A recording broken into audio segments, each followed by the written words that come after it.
How's it going, everyone? Today we have Alex Dumas. He is the CEO of Abundance Daily Coaching. And basically, he is focused on coaching people. He looks into interesting things like psychology. So, again, lots of interesting. So, yeah, let's bring on Mr. Dumas. Let's start having a discussion. How are you today? Hey, good morning, Jimbo. Nice to meet you. And I'm doing well, by the way. Yeah, to answer your question. Excellent. All right. So, tell me a little bit about who you are, what you're about, and sort of what's your message. Yeah. So I am a husband, a father. Those are the most important things about me. I've been in the coaching space now since 2018 and born and raised in New York. I live now in North Carolina for the past few years. And it's been an interesting journey of growing up as the youngest of four children. My parents is immigrants from Haiti, learning. I never been to Haiti, but I'm saying like growing up as an American Haitian, like a kind of first generation, with some of the old cultural West Indian traditions of like, children don't talk, don't speak up, don't express yourself. Like what is the rules are the rules, right? Follow them, be that. And also the American way of like, be free and you can do whatever you want. And so kind of have these polar opposites of ideology, so to speak. But I grew up, traditional middle class kid, right? Playing sports, riding bikes, hanging with friends, chasing girls, all that kind of stuff. But I grew up very insecure too, of not expressing myself, of not really being sure if I fit in. Am I really supposed to be here? Do I belong anywhere?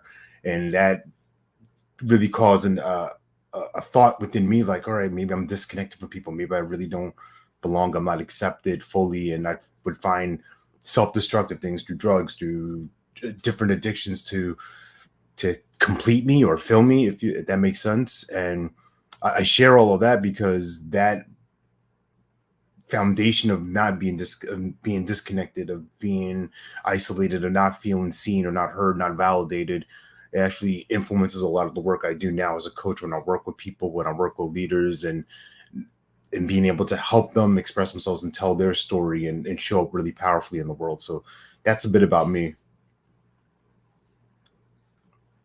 Interesting. If I heard correctly, I may not have heard correctly, but you're from the West Indies? Yeah, my family, my mother, father, they both immigrated from Haiti in the early 1970s, and they didn't know each other. They found each other in New York, fell in love, built a beautiful life together. My mother passed a few years ago, and my dad's still here, but from they were together since the 70s and until she passed about 8 years ago. Now, mind me if I may ask, was there any special influence that your mother may have had or influence in you becoming, the successful man that you wanted to be? Yeah, my mother's influence is definitely paramount in my life.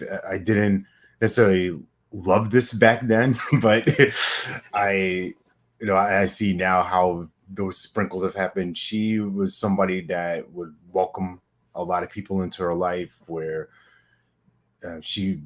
we grew up in the Catholic Church, so she was always inviting people over for like Bible readings and prayers and things like that. She was always the type to just strike up conversation with people. And I used to get embarrassed by it because, like I said, I felt really insecure. So I wanted to just hide. I didn't want to engage with people that much. I didn't want to have any light shown on me. So this is really interesting that here I'm doing shows like this and podcasts and my own personal time. And she was just always that person to kind of magnetize people and draw people to her. And I think that's a key influence that she's kind of passed on to me, where I tried to run away from that or reject that, but started to recognize like, oh, that's one of my gifts too. Like I can just bring people together. I'm a strong community builder. I call myself a master connector, an MC of sorts, and that's one of the gifts she's given me. So speaking of your community building skills, you have a bachelor's of arts in psychology. Yeah. And how do you kind of use that to help you with things such as sales and marketing? Yeah, it's, psychology helped me with a foundation for myself of I really went into that study to figure out like what was wrong with me. This was 18, 19, trying to find my way in the world and just kind of get some meat behind like what's going on with me, like why am I feeling the way I feel. And the way that I've been able to incorporate that in my practice has been really starting to use the analytics of it, because I think people don't, outside of the psychology world, don't really understand like, oh, there's things like means and averages, like in probabilities and things like that. And I don't project that onto clients, but my focus is really help them gather data of their own success, their own brilliance, because it's easy to, especially when I work with like high performing people, right, entrepreneurs, small business owners, where they're kind of in a go zone, right? Just next thing. It's like, wait, let's slow it down. Let's look at what's available for you. Let's look at these opportunities, and let's really gather up the data of what you've done and where you've been and what you've gone through, what you've experienced, how that can help propel you, right? And also there's a dark side to that too, right? If I've been successful, if I've been somebody who's been high performing, there's a dark side to that too. And there's no way around that, but just getting awareness to that, recognizing that, and being authentic with yourself of like, man, this is kind of held me back in the past. Me being so driven, me being so ambitious has actually pushed away some relationships. I've actually rubbed people the wrong way. I've gotten in my own head about things, maybe too much analysis, paralysis, all that kind of stuff, instead of kind of inspired actions, I call it. So the psych background definitely helps me just to look at the deeper roots of like what's going on here. And I'm not here to psychoanalyze folks and things like that, but once you kind of connect the dots of like, oh yeah, you know what, I've always shown up this way, right? I'll ask you, Jimbo, like, has there been like times in your life where you felt like, man, I should be doing something, but maybe you've held yourself back, or you felt like insecure about something, or you doubted yourself? Yeah. Yeah. And it's within that, right, you start to look at, all right, well, how's my brain protecting me, right? That's all that really is, right? Our brains, our minds protecting us from this outside stimulus, this unknown thing. And then all of a sudden we start to take small steps, tiny actions, right? If it was, whatever was going on in your life, if we were working together, I'd be like, hey, let's take a look at what's brought you here, what's got you to this point, right? And we can kind of really backtrack that way and start to create a new path that hopefully that makes sense for you. No, it makes perfect sense, and I think, again, this is an excellent thing you're doing, because almost everyone has these issues. Yeah. Whether they want to admit it or not, that's a different question. Yeah. But you really raise an interesting point about self-improvement, sort of, and kind of the culture we live in with entrepreneurship. I think it's called hustle culture. Yeah. And it's a lot about kind of jeopardizing relationships, jeopardizing your health, all for success, no life balance whatsoever. Yeah. So you really do raise a big point of that. And how do you think that's an actual issue that I brought up, or not so? No, it's a real thing, right? I've definitely experienced that in the past. 2014, 2015. I was working in New York. I was building up a financial service practice, and so living in Long Island, traveling to Wall Street or different boroughs to do meetings, recruit people, things like that. And it was just go, go, go. I would be on the train, grab a slice of pizza, not really taking care of myself, not really sleeping well. I'm energized, I'm fired up, I'm exhausted at the same time, spending a lot of time away from my wife, my two kids, because I'm trying to make it happen, trying to get after, right? 5 a.m. wake ups, all that kind of stuff. And it was to my detriment. I mean, I'm glad I experienced that, because when I see it with somebody else, it's like, okay, this is where they're at right now. And it's really a scarcity zone, right? It's like, I'm going to miss out on something. If I don't respond to this email, I'm going to miss out. If I don't pick up the phone on first dial, like, yeah, I'm available. It's a great availability is important. Don't get me wrong, but I did not value rest. I didn't value uh, contemplation. Right? It was just there's so much noise in my head. I'm just trying to get after. I'm trying to make this happen, and nothing was happening, or at least not at the speed that I wanted to. Have you ever had any kind of experience like that? Have you like been in the zone, like gotta get it, and you're just pushing. You're going uphill against an avalanche, is what I call it.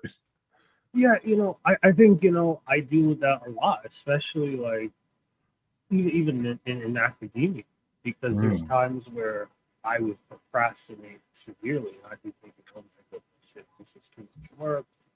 I just got to cram this all last minute. And it feels like I'm almost going in reverse at this point.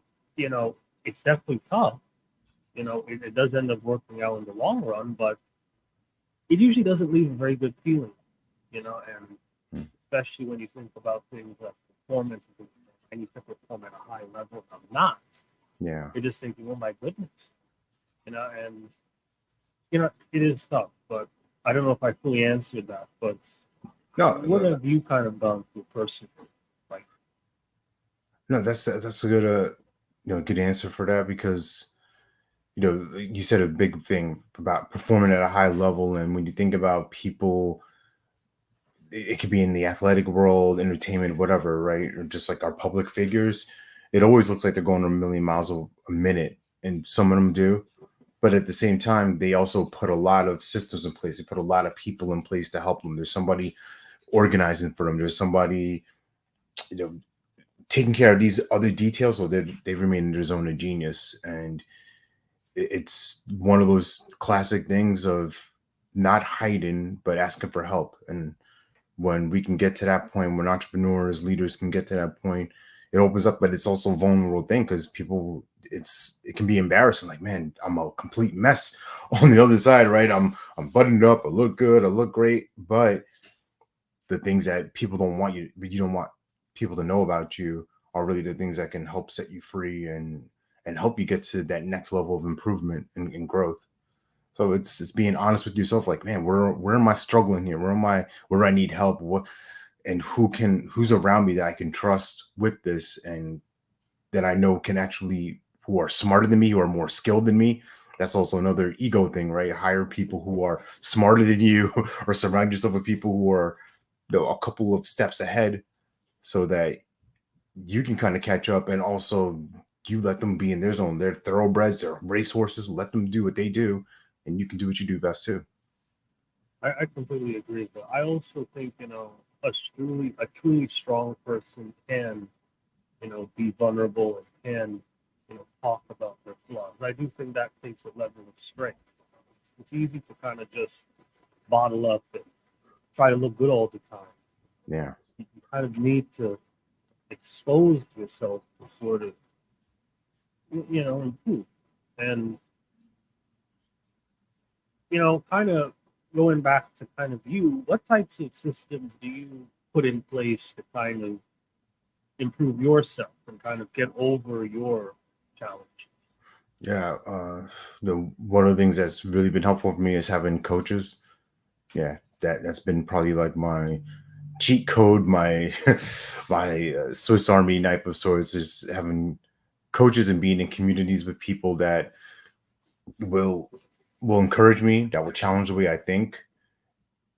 And my wife is, super strong with that. That's her in the background, right? We've been together for, we'll be married for 14 years in January, together for 18 years Congratulations. as well. Thank you. And she's definitely one of the people who's a champion and cheerleader for me, and also, like, think of like a football coach, right? Sometimes they grab you by the face mask, like kind of wake you up, like, what's going on, where are we at? And that's been incredibly helpful. And I put different things in place, just making sure that I'm intentional, making sure I adhere to, like, specific things on my calendar, where I know if I'm launching something, right? If I'm going to do a master class or things like that, like, this is kind of like more the logistical, technical things. Like, calendars have helped me. They serve me tremendously, just to know where I'm at, making sure I'm blocking off different things, having my alarm set for separate things. And the key thing that's really been helpful, especially since the pandemic, the height of pandemic in 2020, is making sure that I don't give myself computer fatigue. So if I used to go from like meeting to meeting and bounce around for a while, and I recognize like, oh, I'm right back in my New York energy of running to the train and hustling and bustling. Okay, all right, give myself a buffer, 30 minutes before a call and after a call. It's just dead zone time. So if I need to eat something, if I want to just read something, or I want to reflect, or listen to music, get myself into state, get myself into my peak state, I'll do those things, because it's tough to be like, if we're blocked up for 10 to 11, then 11 to 12, and then 12 to, there's no, you're just carrying the next meeting to the next meeting, and nothing's really getting solved. I can't bring my highest level of thinking, my highest level of creativity to a conversation, and now I'm robbing that person of that time. I've actually wasted their time because I'm not showing up at my best, and vice versa, right? If they're doing the same thing, they're not giving me their full authentic attention. They may be thinking about the conversation they just had, and then what they're going to be doing later tonight, and where they're going for eating, right? And it's like, no, we're right here. This is now. Let's be here now. And that's been one of my best systems. Like, coaching's helped me do that, and also just little technical things have helped me do that too. So, kind of going back to your skill set here, what are some of your most effective strategies for both generating leads and sales? Yeah. So one of the key things for me is simply being with people. And I know that's going to sound kind of corny, or like, what does that even mean? But just being present with somebody, having a conversation, being in different groups, being in different communities, being a person of service, right? I've definitely increased my social media exposure output in the last couple of years, and I recognize the important thing for me is not really about me, in the sense of how great I look, how impressive I'm trying to be, but really coming from a space of how can I be expressive? How can I transfer my enthusiasm to somebody else? And people will recognize that, and I'll get messages all the time like, man, thank you for sharing this. I really needed to hear this. Man, this was right on time. And it's not from a place I'm trying to get anything. I'm just looking for, how can I serve this person? How can I make a difference? And inviting people to conversations, inviting people to different things that I'm doing, and letting them be the ones to be like, you know what, I want some more of this, and then we can have further discussions about that. But I think the key for myself, and for maybe someone in your audience, is going to be like, how can I connect with this person? How can I really separate myself from the pack of the noise of social media? It's loud, it's crazy, it's kind of like Wild Wild West, and you just kind of be like a whisper in that person's ear, and just like really connect with somebody, really get into their world, and you'll be somebody that they don't forget, right? And really think of it as the long-term gain of, if you really approach it from this energy of like, I gotta get this person, that repels. It's like, it's gross. It's the creepy guy in the club, right? They're just lurking. It's gross. It's just, hey, I'm here to serve you. And if you really pay attention to what people are saying and the words behind the words, that's been a gift of mine. And people respond to it, they resonate with it. You mentioned, paying attention. How do you kind of use that to kind of identify the right target audience for maybe some type of product or some type of service? Yeah. A thing that I like to focus on is what they call like the psychometrics. Some people might focus on demographics, where you might ask that same question to somebody else. They might be like, my target audiences are men who are 25 to 35, and they earn a certain income level, and that's all fine. I'm more connected to who somebody is, right? Their way of being. Is this I look at it like this. If I wouldn't invite that person over to my house, I probably wouldn't want them as a client. So is this person fun? Does this person have integrity, right? Will they do the things they say they're going to do? Are they ambitious? Are they relentless, where obstacles in life won't knock them down? It may take them off their feet for a second, but they'll get back up, right? I'm My best work has been served with people who just have that level of tenacity and drive, and that is what fuels me. That's what excites me, because if they're ramped up at a level, like now I'm coming up with them, right? Or they're meeting me, we're matching each other, and that makes for fun coaching partnerships. If I'm trying to like pull a person and motivate them and kind of carry them, it's like I can't carry you that far, but I can run with you. We can go side by side, or you beat a rabbit, let me catch up to you. That's even more fun and exciting for me. So a lot of my best work has been with entrepreneurs, small business owners, executives, and my philosophy sometimes can be a shock to their system of like slowing down. They may, you think of a high performing person, they think slowing down means the world's going to fall apart. I'm just going to be lazy and eat Cheetos and stuff like that. I look at it like, no, let's slow down enough that before you send this email, where are you coming from with it? Is it like, I'm trying to get something from you? Am I trying to talk at you, or am I talking with you? Am I collaborating with you? Am I doing things in my own life that are feeding my soul? Right. I have worked with this one client, and she was super high performing, like really after it. And she expressed to me that she'd been like that her whole life. Her whole life. It's just being the person to get things done. And that's a beautiful thing. And through one of our work together, one of the sessions, she was like, I don't really have any hobbies. Okay, well, what's something you really love to do? Like, what's something that's been a passion of yours? What's something that's been exciting for you? She's like, well, taking pictures, photography. All right. And from there, she decided to create her own little Instagram page. And that may not sound like a lot, like, oh my God, wow, Instagram page. But she found something outside of the work. She found something that she can use her lens of life to snap photos of and slow down to see things, to see beauty in life. And does it make her a better wife? Does it make her a better entrepreneur? I would venture to say so.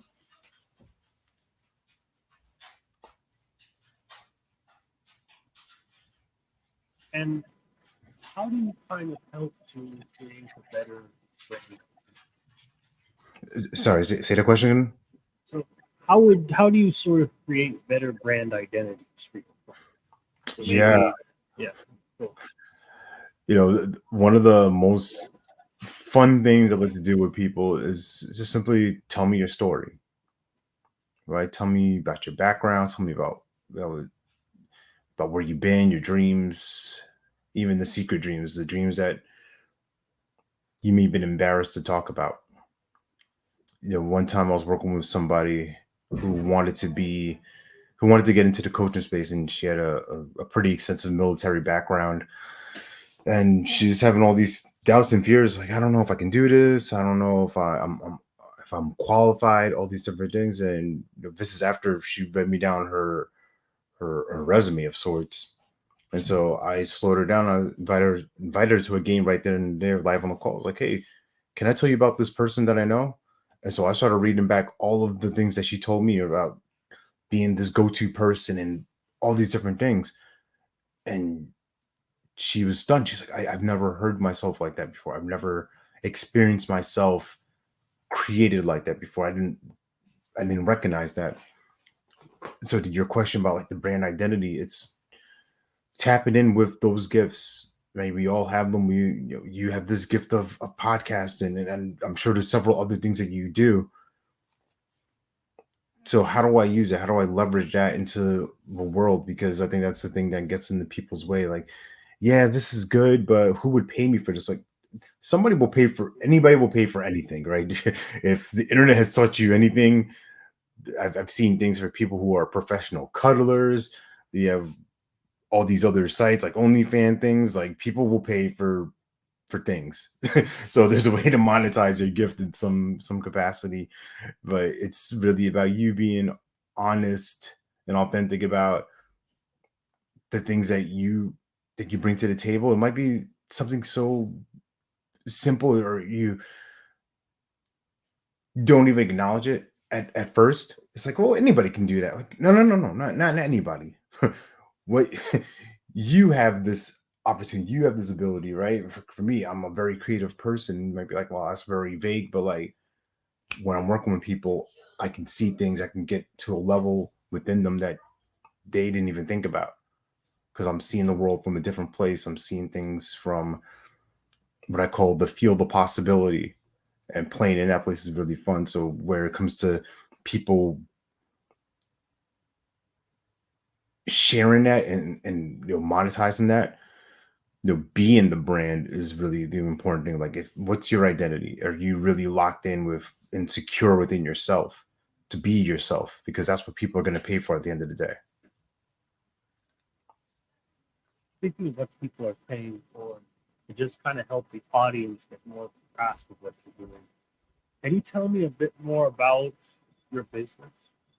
Yeah, my company is Abundance Daily Coaching, and the premise of that is really looking at that there's abundance for all of us. That's a key component for me that I've shared on my daily podcast called Love Serve Care, that you're born to live your life in abundance. And the work I do has been with other business owners, leaders, executives, and the big focus is on communication and two sides of communication. One, the internal dialogue, what we're saying to ourselves, how we are being with ourselves, super important. And it kind of goes back to your question about like brand identity, things like that. And then the external communication, right? So I'll just throw this on you right now in your case, right? So here you are, you're Jimbo. And if you're having a thought of, man, I'm not good enough, I'm not smart enough, I don't know if people are going to listen to the podcast, I don't know if people are going to watch the videos, I don't know if I'm going to be able to create clients. If you're having that kind of internal dialogue with yourself, now when you're going out into the world, when you're having conversation with people, you might be saying the words like the good words, but inside that inner feeling like, yeah, man, I'm not good enough. And it's okay to have a little bit of that, but when we're helping people change their lives, when I'm helping somebody change their life, I gotta be sold out. I gotta be enrolled into what I'm doing, who I'm being, and this being a actual useful service for somebody, not just because I need something. I don't need anything from anybody. I want to come from that place of I can really help this person. And if they feel that and I'm locked in, then it becomes an easier conversation versus it'd be like you trying to sell me like hair cream. Like, I don't have hair. You know, anybody who's listened to this audibly, I'm a bald man. Jimbo's got these beautiful locks. Like, it would be a disconnect, right?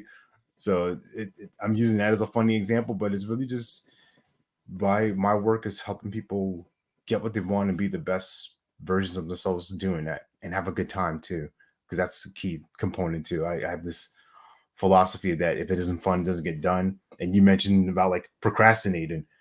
I don't necessarily believe in procrastinating because it's not that you're not capable. It's just that you found something else you'd rather be doing than this task at the moment. So I find ways to create games within mundane things, within the tasks that we don't want to do. But if we can find little opportunities to create a game or create something that's exciting within it, it's a little bit easier. You can bring a little bit higher value to that task or project than just, all right, I got to crunch this number. I got to go through the motion. Life's too short to go through motions.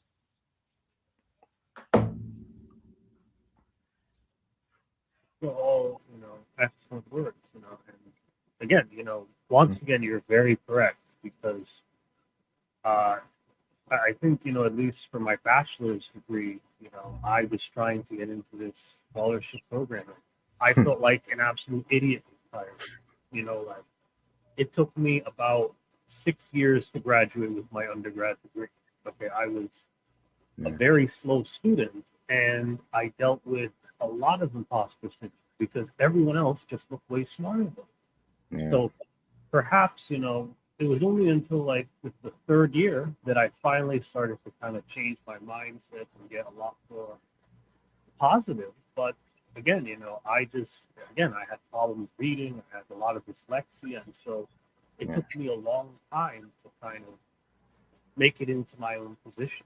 And kind of with you, were you always so certain or confident maybe in your intelligence or your abilities, or did you kind of have to grow into that in order to kind of become this, this master coach, if you will, the CEO?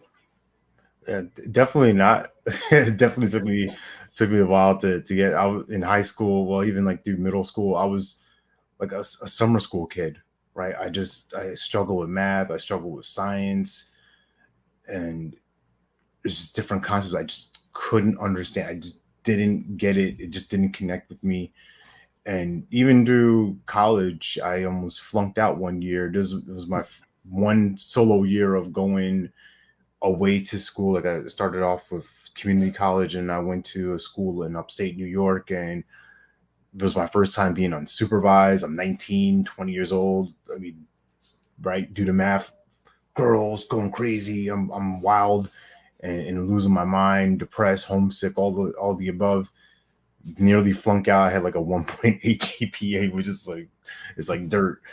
And I turned things around because I found a little bit of purpose. And I'll I'm curious for you, right?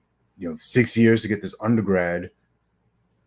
Was there like a different turning point for you? Was there like a moment, or like kind of you said you sort of get positive with yourself and not feel like an imposter? Like, was there a moment like you're like, hey, you know what? I gotta like step this up. I'm better than this. What's being reflected on these grades is not who I am. Does that make sense? Of course, I was broke in my parents' basement during COVID, and I was like, look, I need to start a business. And that's when I started Demi-Dag radio station, the rock and reggae station. And then it slowly turned into this business.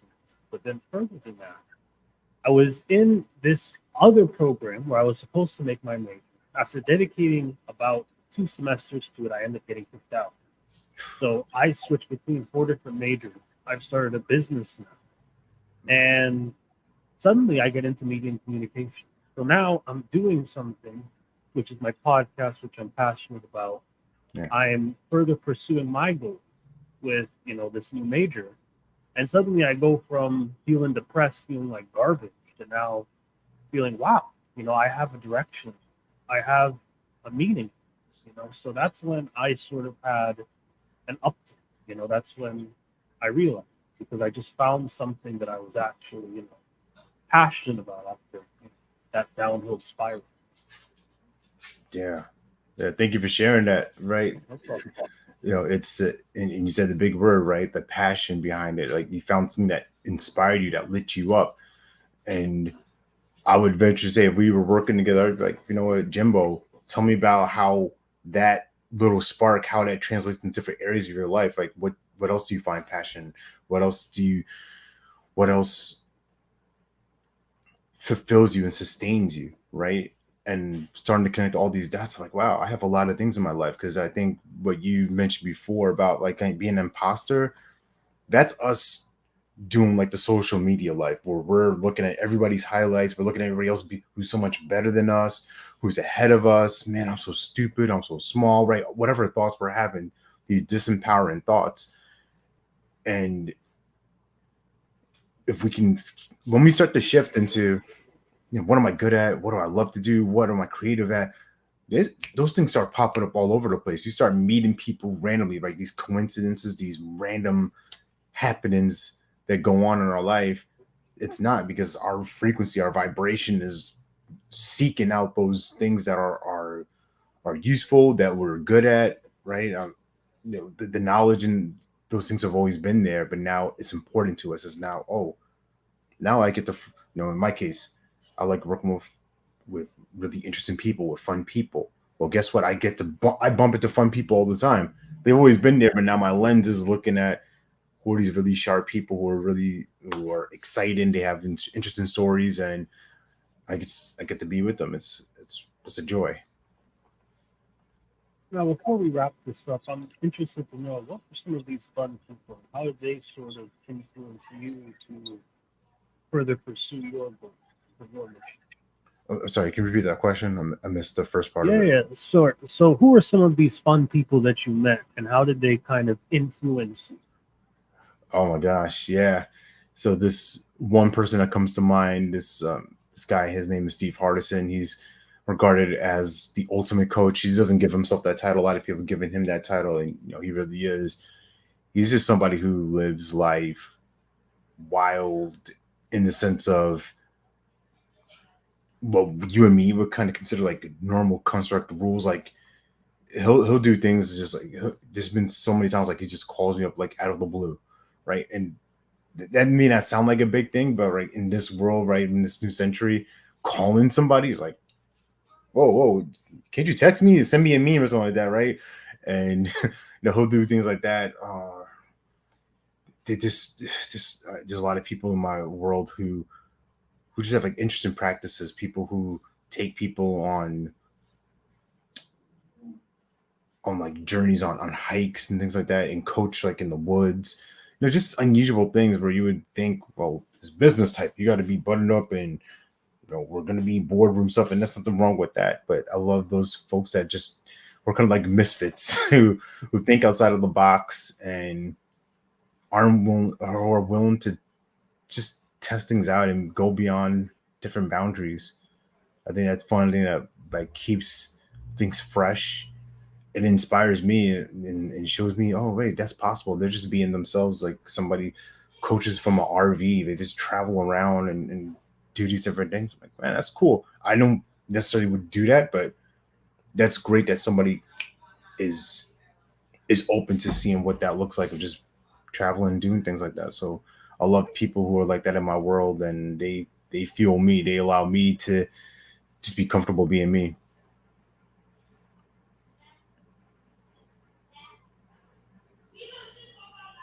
So, you mentioned feeling comfortable being you. Mm-hmm. What is that? Could you kind of go more in depth on that, or maybe people could also begin to feel more comfortable in themselves? Yeah, for me, I I think it helped with like this context. When I was younger, growing up in elementary school, middle school, high school, I had these two versions of me. Right at home in my neighborhood, I'd be very quiet, kind of reserved, insecure, all these different things, like I mentioned earlier. And at school, I was loud and brash, class clown, doing whatever I could to get attention. And at that same time, that also created resentment because like nobody really ever got to know me, right? Get to know the real me. I never could go deep with somebody. I've never have a serious conversation. Everything was always turned into a joke, right? It's just constant. It was relentless, like like nonstop, like, and it, I got to a point of like, man, I don't know if people are laughing at me or laughing with me, right? And then that brings up all these insecure feelings, right? The real inner side of me, like, oh my god, I'm scared. I'm a scared little boy. And so when I talk about being comfortable with myself, I still love laughing. I still love like humor is a big part of my life, a big part of my work too. And I also recognize that I can be serious, I can be deep with people. And I think when people meet me in person, they kind of get surprised, right? Because sometimes I can be a big personality and just ramped up a lot at times. And then they may be like, wow, you're like really chill, like you're like more mellow and just relaxed. I'm like, yeah. And I'm fine being either. I'm fine like being like when I do speaking, when I'm at events, like yeah, it's time to ramp that up, right? This crowd is the energy. I love being with people. And then there's all the times like, yeah, I just need like solo time for me, and there's nothing wrong with that. I used to think there was something wrong with that, or people would come up to me and it's like, man, Alex, you're quiet, like there's something wrong.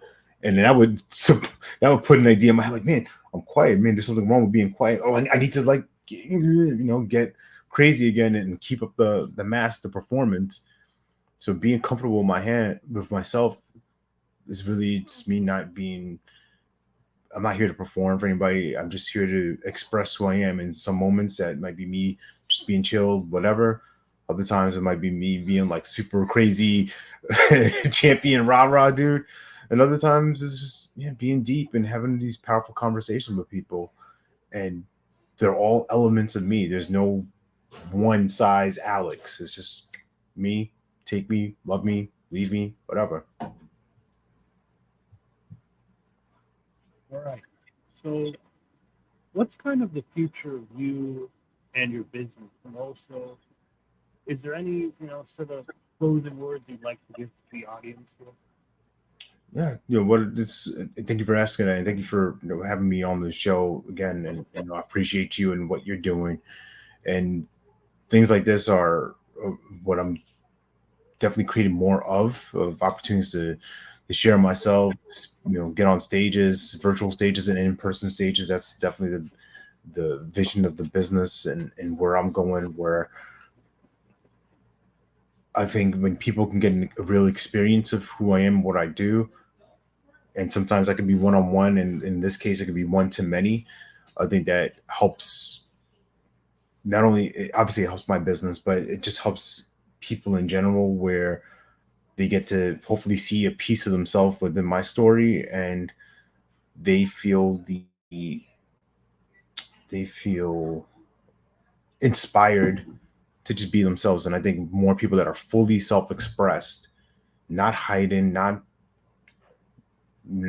putting on a mask performance, that helps all of us. And so that's just my goal, to help people be authentic themselves, and that creates the abundance, that generates the frequency of tapping into this endless stream of wealth that's available for all of us. And we can get that, then life is good, especially for people of color in the world too. Yeah, you're too right on Yeah. that. Last thing though is, how can we reach Yeah. Great question. Thank you. You can reach me at alexdumascoaching.com. I have a free gift for y'all there. This is audio recording I did called Everybody Wins. It's 10 disciplines for win-win communication. So it's some of these different principles that I've layered in within this conversation, but I kind of outlined them in a more concrete way. So these things like, there's principles like generous listening, there's principles like presence of they're just different powerful questions that you can ask yourself, because I'm a big believer that the question we live into the questions we ask ourselves. We ask ourselves really powerful questions, and we can live a powerful life. So go to alexdumascoaching.com. You'll get your free download there. There's more info about me and the work I do, and opportunities for you to work with me if you'll call to that. it? Thank you again, Mr. Dumas. It's been a pleasure. And I'd also like to thank the audience here for watching us. I'll see you next time. Yeah, appreciate you, Jimbo. Thank you, brother. Stay blessed.